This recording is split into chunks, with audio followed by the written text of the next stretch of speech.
अस्सलामु अलैकुम रहमतुल्लाहि व बरकातहू। आज आपके सामने मैं doctor Farida Begum, associate professor in charge HOD government general hospital. मार्च और अप्रैल में 65-70 केसेस से पूरा 0 केसेस पे हो गया था। हमारा निज़ामाबाद जो रेड जोन था, रेड जोन से पूरा ग्रीन जोन तक आ गया। वो सारे चीज़ें हम सारे इकट्ठे डिपार्टमेंट वाले मिलके, डिपार्टमेंट का कंट्रीब्यूशन था, साथ में साथ हर एक इंडिविजुअल अपने आप को रिस्पॉन्सिबल समझ के लॉकडाउन अच्छी तरीके से फॉलो किए, जिसकी वजह से हमारे पास केसेस 0 हो गए थे। लेकिन बीच में थोड़े दिन कंटिन्यू नहीं कर सकते थे क्योंकि फाइनेंशियल स्टेटस, इकोनॉमी डाउन हो रही थी, यानी पूर पर्सन जो है बिना काम किए रोज़ी रोटी गुजारना नहीं था। तो उसके बाद लॉकडाउन हमारे ऊपर जिम्मेदारी थी, गवर्नमेंट की जिम्मेदारी नहीं, लेकिन उस लॉकडाउन निकालने का गलत तरीके से इस्तेमाल किया गया, जिसके वजह से आज बिल्कुल केसेस बढ़ चुके हैं। एक महीने से तकरीबन 20-25 दिन से तो हमको हैदराबाद की हालत पता चल रही थी, निज़ामाबाद वालों के लिए, कि वहाँ केसेस बिल्कुल बढ़ जा रहे हैं। मतलब एक घर में एक ही दिन में 2-3 मौत हो रहे हैं। हॉस्पिटल्स में बेड्स की अवेलेबिलिटी नहीं है। पेशेंट्स एम्बुलेंस में 3-3 घंटे तक वेट करने के बाद भी उनको हॉस्पिटल में बेड नहीं मिल रहे हैं। ये सारी चीज़ें हम जानते हुए भी फिर भी निज़ामाबाद की आवाम लापरवाही बरती। जहाँ ज़रूरी नहीं था वो लोग वहाँ से, यहाँ से कई लोग हैदराबाद जा चुके हैं या नांदेड़ जा चुके हैं। वो लोग की वजह से यहाँ निज़ामाबाद में केसेस बढ़ चुके हैं। और एक दूसरी बात, लॉकडाउन में हमको पता करना था कि हमको कितने एसेंशियल चीज़ों के लिए बाहर जाना है। लॉकडाउन छोटे बच्चों के लिए हम मतलब कुछ रूल्स एंड रेगुलेशंस मतलब इम्प्लीमेंट करते हैं, लेकिन जब हमको वो चीज़ के बारे में पता चलता है, हम खुद अपने आप को सेंसिटाइज करके उस तरीके से हमारी ज़िंदगी गुजारते तो ये वक्त नहीं आता। फिर भी अभी भी हमारे हाथ में वक्त है। केसेस लास्ट 10 डेज़ में निज़ामाबाद में काफ़ी बढ़ चुके हैं। ये बढ़ने की वजह क्या है हम खुद समझ सकते हैं। ये बढ़ने की वजह जो कि हम लॉकडाउन स्ट्रिक्ट नहीं कर पाए, हमारे ऊपर था। यानी घर में जो हमको बिल्कुल ज़रूरत है तो ही हम घर पे निकलना, किसी के मौतों में या किसी के शादियों में, किसी के गैदरिंग्स में नहीं जाना। और स्पेशली जो कोमॉर्बिड कंडीशन है 60 इयर्स के अबव, जिसको डायबिटीज़ है, हाइपरटेंशन है, ओबीस है, वो इंडिविजुअल्स को सख्त ख्याल रखते तो ये केसेस भी हमारे पास नहीं बढ़ते। लेकिन ऐसा नहीं हुआ। काफ़ी निज़ामाबाद में एक बाइक के ऊपर 3-3 बच्चों को देखी हूँ मैं विदाउट मास्क। और चाय की दुकान के पास, पान के डब्बों के पास मिनिमम 10 to 15 लोग बिना मास्क के रह रहे थे। मतलब ये सारी चीज़ों के जिम्मेदार हम खुद है।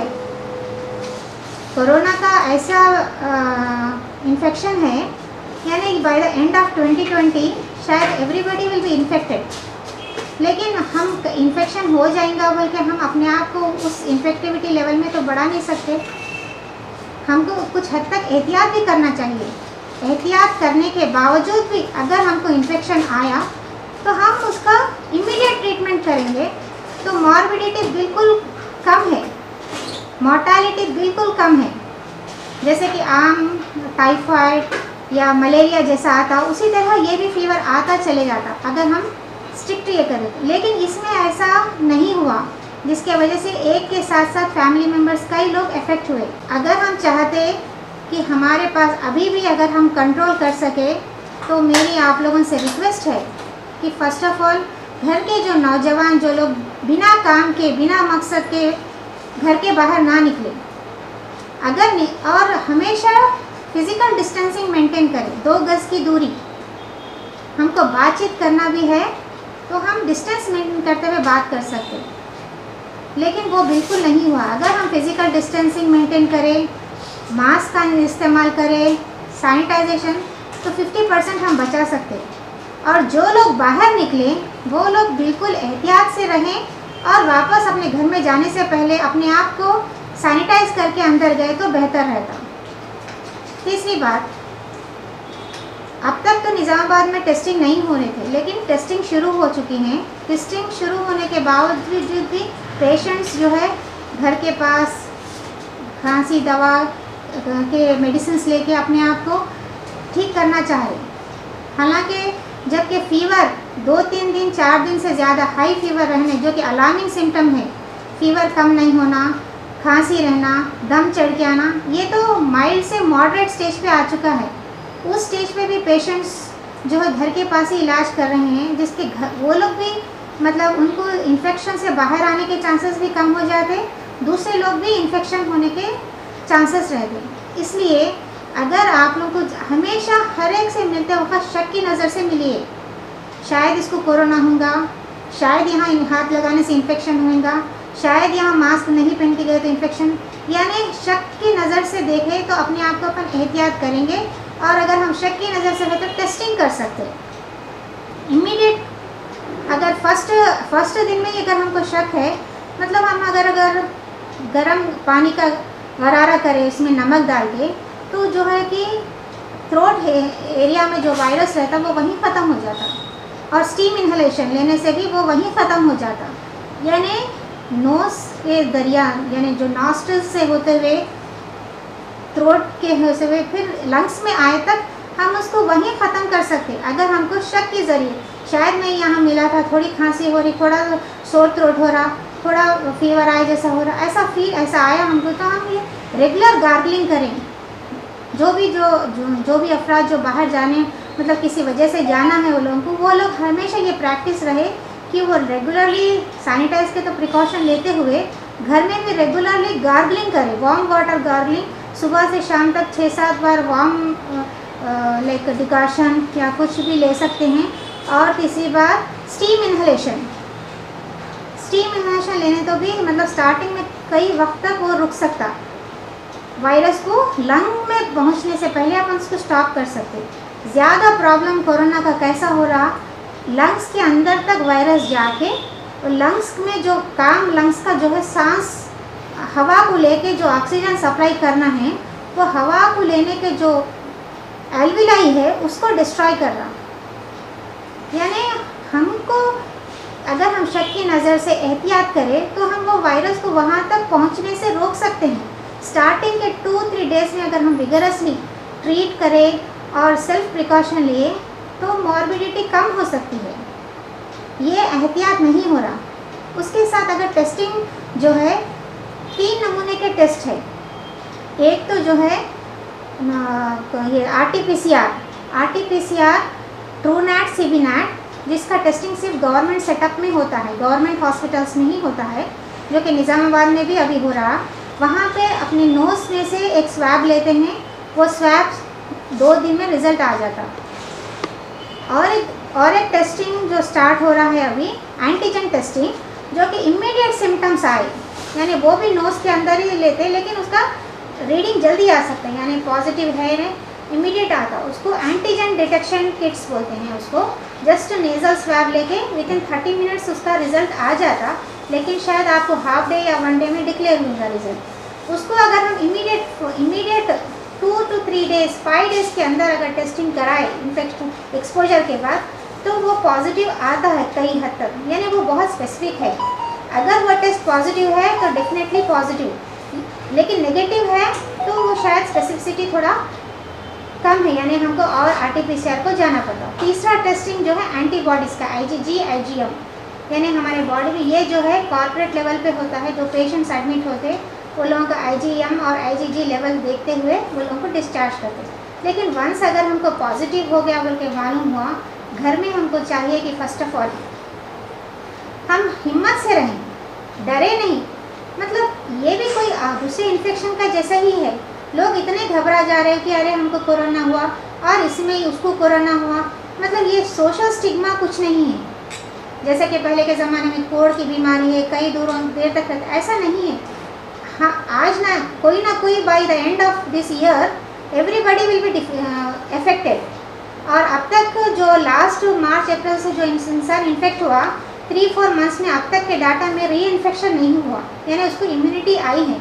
लेकिन अभी परमानेंट इम्यूनिटी आएंगी वो तो हम नहीं बता सकते। चांसेस ऑफ री इन्फेक्शन है, अगर अल्हम्दुलिल्लाह दिसंबर तक किसी को इम्यूनिटी नहीं, किसी को फिर री इन्फेक्शन नहीं हुआ जो पॉजिटिव है, तो शायद परमानेंट इम्यूनिटी आ सकती है, ये सोच सकते। लेकिन जब तक आपको एहतियात करना है।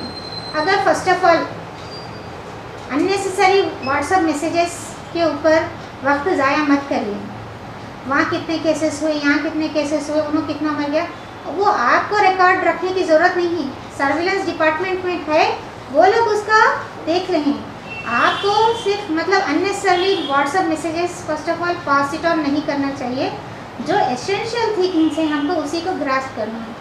अगर किसी को पॉजिटिव हुआ तो उसको हिम्मत से रहना है, और सबसे बड़ी चीज़ उसको अपने आप को आइसोलेट किस लिए करना है, क्योंकि उसकी वजह से वो वायरस दूसरे फैमिली मेम्बर्स को ना इन्फेक्ट हो।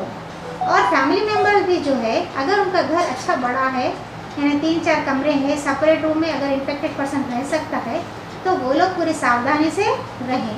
यानी फर्स्ट 7 to 10 डेज़ में अगर हम वो पेशेंट को बिल्कुल अलग रखते हुए सिम्टोमेटिक ट्रीटमेंट देंगे, और उसके घर में सब लोग जो है वो मास्क इस्तेमाल करना, वो पेशेंट बिल्कुल अपने रूम से बाहर नहीं आना, बिल्कुल नहीं आना, 7 डेज़ तक तो बिल्कुल नहीं आना, क्योंकि उन्होंने बाहर आएगा तो वायरस घर में पूरा स्प्रेड होगा, दूसरों को इन्फेक्शन होने के चांसेस रहते।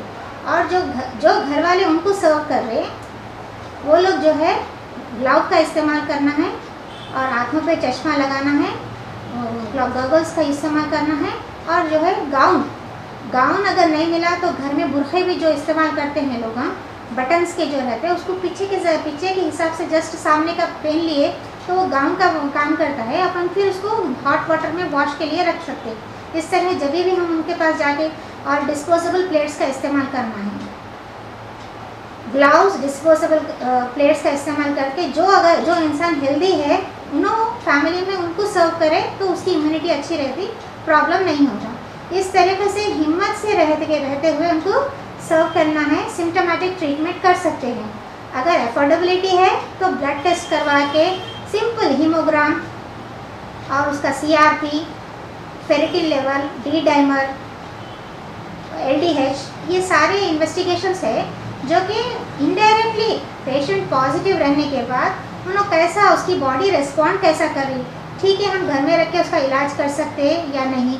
एक तो उसके सिम्टम्स इम्प्रूव हो रहे नहीं हो रहे, दूसरी बात ये ब्लड टेस्ट, तीसरी चीज़ अगर उन्हें डायबिटिक है, हाइपरटेंसिव है, तो उसको एडिशनल केयर करना पड़ता। यानी हम ये चीज़ मॉनिटर करते हुए, और एक पल्स ऑक्सीमीटर रखना है। पल्स ऑक्सीमीटर क्योंकि ये जो कोरोना है लंग्स को इन्फेक्ट करता, लंग्स अगर जब ज़्यादा इन्वॉल्व हो जाते तो उसको जितना ऑक्सीजन चाहिए वो ऑक्सीजन नहीं मिल सकता। 100% ऑक्सीजन रहा तो हम कंफर्टेबल बैठ सकते हैं, लेकिन 100% से कम ऑक्सीजन मिल रहा तो हमको सांस लेने में तकलीफ होती, जिसको ऑक्सीजन सैचुरेशन कम हो जाता। यानी 90 से कम ऑक्सीजन सैचुरेशन हो रहा तो वो पेशेंट को ऑक्सीजन की ज़रूरत है, उसको ऑक्सीजन आप लगा सकते। यानी अभी तो बाहर आपको सिलेंडर्स भी मिल रहे हैं, ऑक्सीजन सिलेंडर्स।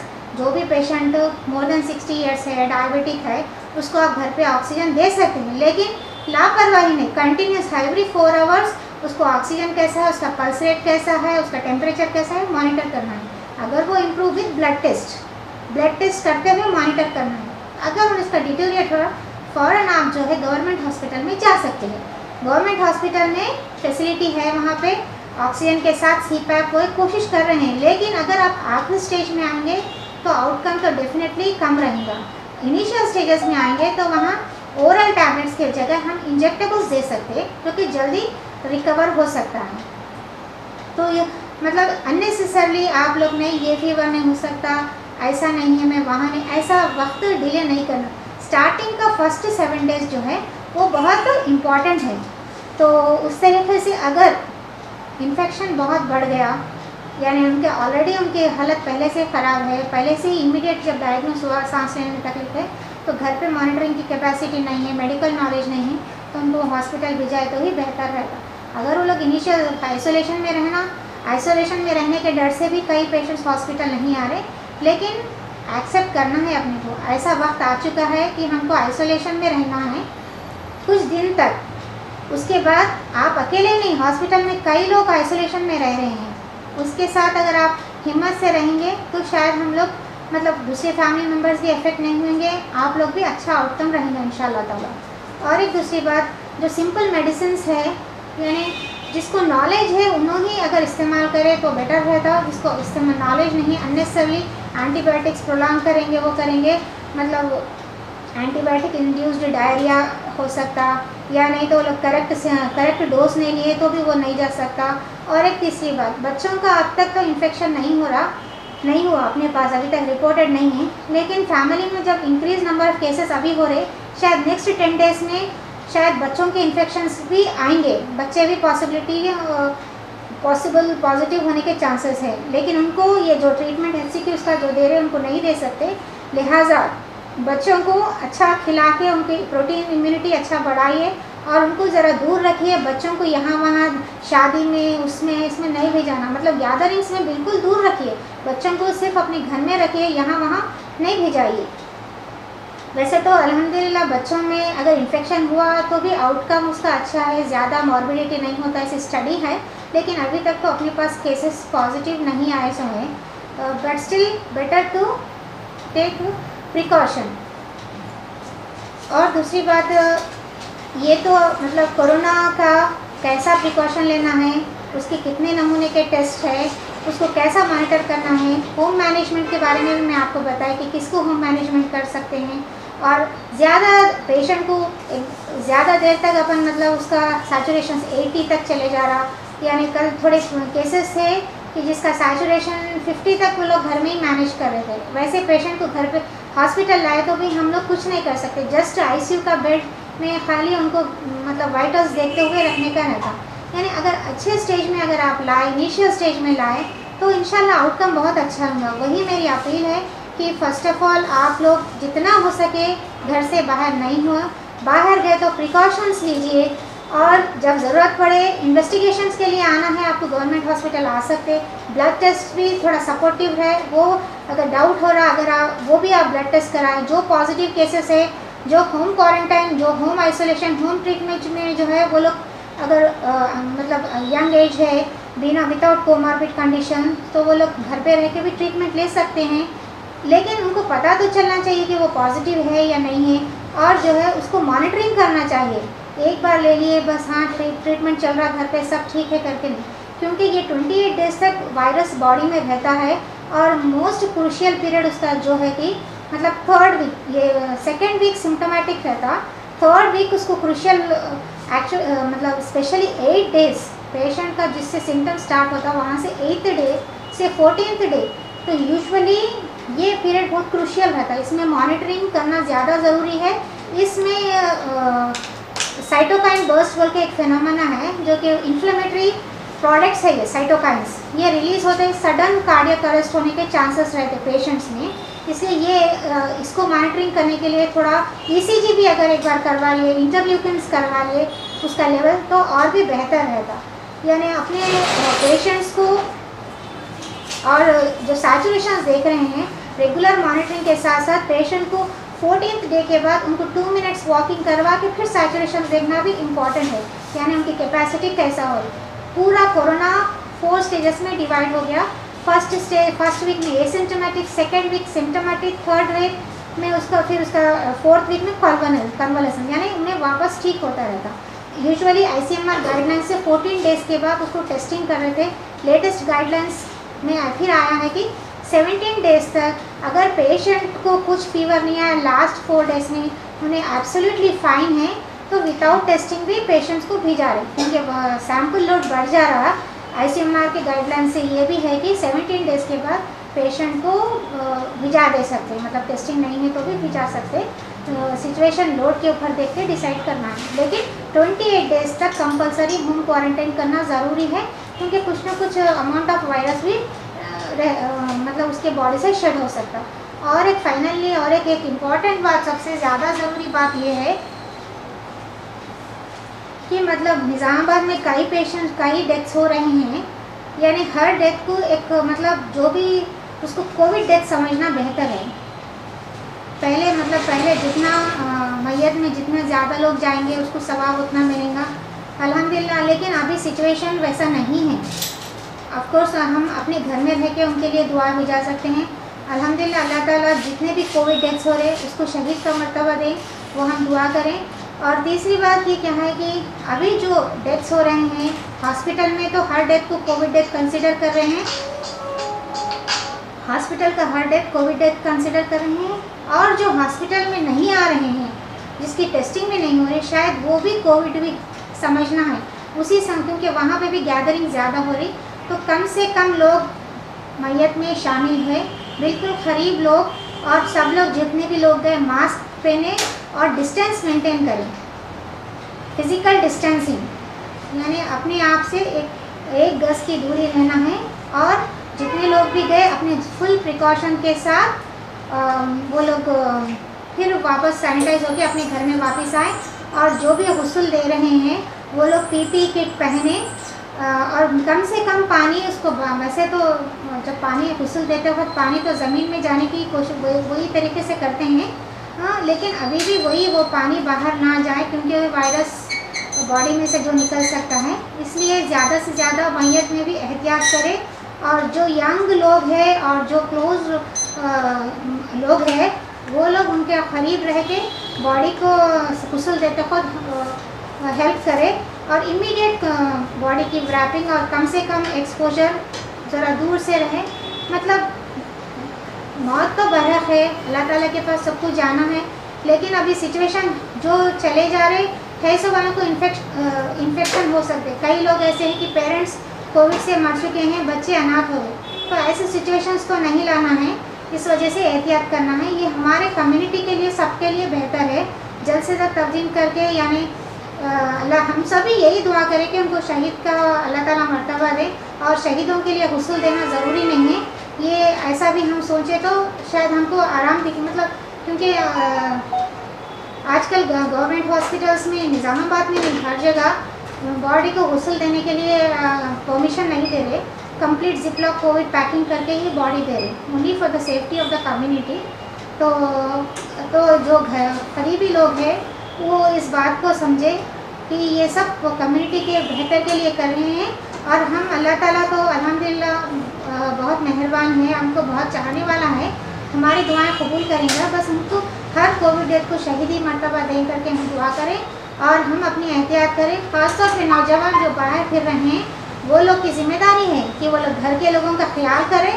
वो लोग बाहर जाने से घर वाले परेशान हों, शायद उनको कोविड आएगा तो उनका आउटकम अच्छा रहेगा, लेकिन जो घर में एज जो है, जो उनके पेरेंट्स है, जो कोविड कंडीशन में है, उनको प्रॉब्लम होने के चांसेस ज़्यादा रहते हैं। तो मेरे अब आप लोग से सबसे रिक्वेस्ट है कि आप लोग जो एजुकेटेड है, कुछ NGOs फॉरवर्ड आए, कुछ मतलब अवेयरनेस प्रोवाइड करें हर एक पर्टिकुलर एरिया के। जैसे कि कई काउंसलर्स हैं निज़ामाबाद के, वो काउंसलर, उसके साथ एक NGO ऑर्गेनाइजेशन, मस्जिद के इमाम साहब और कई यंग बच्चे जो भी है, वो एक कम्युनिटी बनाएं, वो एक हेल्प डेस्क के जैसा मस्जिद के करीब बनाएं, ताकि फैमिली किसी को कुछ प्रॉब्लम है तो वो एजुकेटेड मेंबर्स, उनका आजकल तो मतलब वर्क तो ज़्यादा नहीं है, वक्त काफ़ी है लोगों के पास, बेकार वक्त फ़ोनों में नहीं गुजारे, बस अपनी कम्युनिटी, अपनी एरिया को अपन सेफ कैसा रखें, किसी को कुछ प्रॉब्लम है तो उनको क्या मदद कर सकते हैं, उनको क्या एडवाइस कर सकते हैं। अगर ये सोचेंगे तो एक एरिया में अगर ये हेल्प डेस्क बनेगा, मदद करेंगे, तो इंशाल्लाह पूरा निज़ामाबाद जल्द से जल्द सेफ्टी में रहेगा। Thank you.